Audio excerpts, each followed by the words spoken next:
Hi, welcome to Region Sportsdesk.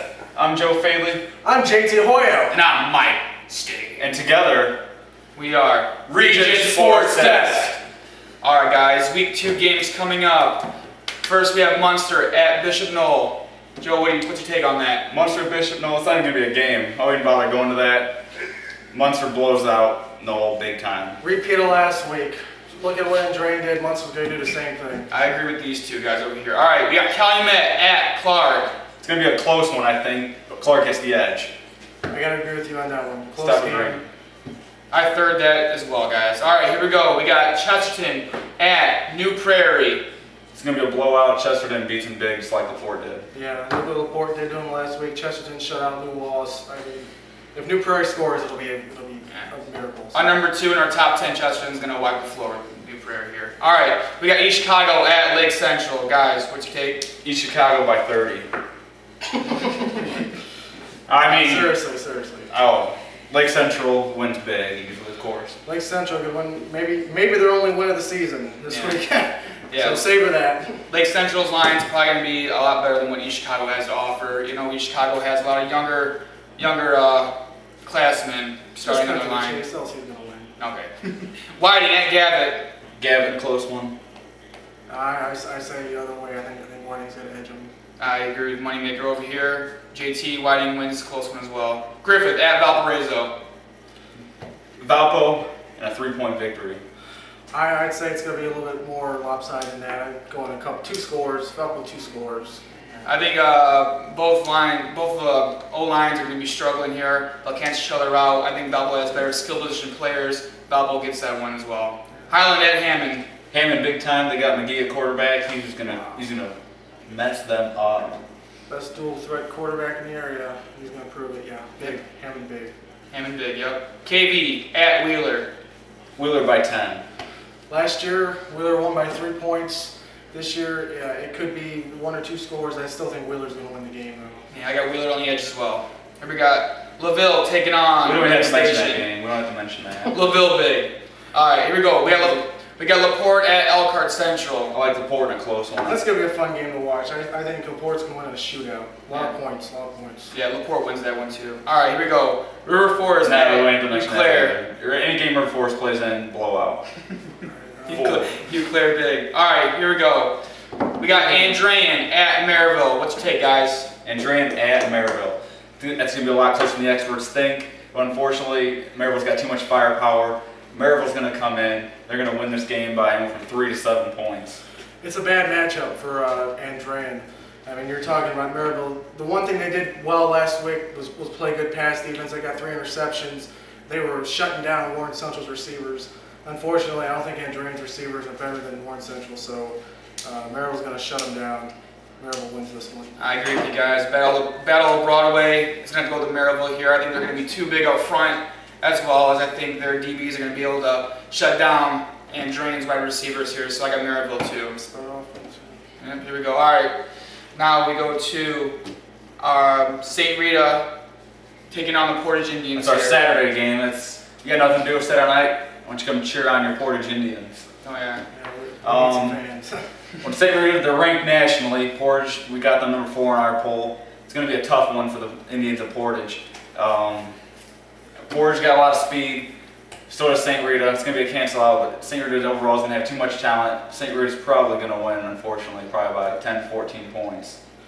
I think what we got to see more of this week is more balance offensively. Portage became too predictable against Mishawaka Marion last week. I mean, we saw some glimpses of what they could be. We saw what their potential could be offensively. I think defensively they're going to have to blitz. They're going to have to blitz a lot more. They're going to have to put a lot more pressure. I still don't think it's going to be enough. From what I see on tape, St. Rita, they got a stud running back. They like to pound the ball right at you. D1 tackle, D1 linebacker. They got a couple D1 players on the defense side of the ball too. Portage also has a couple of Division I players possibly going to D1. I still think it's going to be a 2-score game, probably. Yeah, I got it. Portage still too young of a team. I got St. Rita winning that game too. I think the talent at the end of the game is going to show that St. Rita is going to have a deeper, a better roster, better talent. Top 10 in the state of Illinois, obviously, also nationally ranked, like Joe said. I got St. Rita winning this one as well by 2 scores. All right, here we go. We got South Bend, Washington at Michigan City, which is our Cheesehead Lock of the Week. Folks, call up your buddies. Call up your bookies. Yeah, call up the sports book. I'm definitely going to put my money on Michigan City in this game. They're going to avenge last year's loss.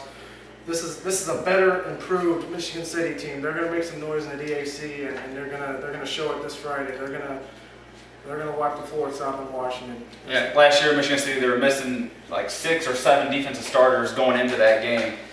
Still made it a 1-point game, lost. Bazia went for 2-point conversion to win the game at the end. Didn't get it, so this year it should be a pretty easy victory, I think, for him. Yeah, I think Harmon's going to get a lot more carries this week than he did last week. I think he's going to go for over 100 yards and a couple scores here. So I like Michigan City as well. Easy game. All right, here we go. We got our upset special of the week. We got Hobart at Crown Point. Yeah, I gotta say one thing. Wayne, you did a little bit better job this week. You made a lot more, reasonable picks. There's not a whole lot I can really dispute except for this game. I think Crown Point at home.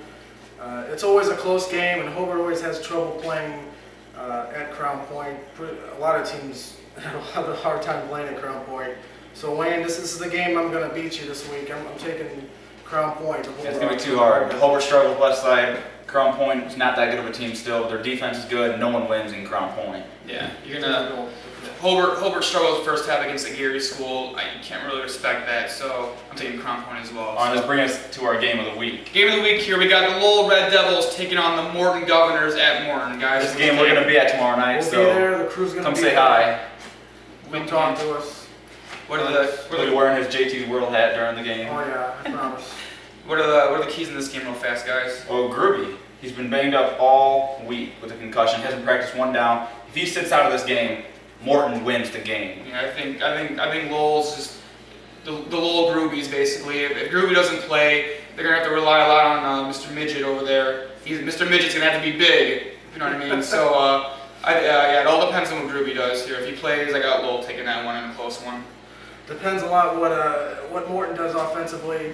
They're going to try to spread it out. I mean, they have the type of offense that could legitimately beat Lowell. They have to spread it out. Even if they don't score points early, they have to sustain drives. If they keep going 3 and out, keep giving Lowell a short field, Lowell's going to capitalize. I think the one thing we haven't really touched on about this game is the kicking game. Lowell had a lot of trouble kicking the ball last week. They had a bad. They're using Midget to try to kick extra points. They're having a big lineman doing kickoffs. The kicking game might be a factor if this game gets close down the stretch, so watch out for that. We'll find out. That's our game of the week. Tune in Saturday night. We'll see you. Next video.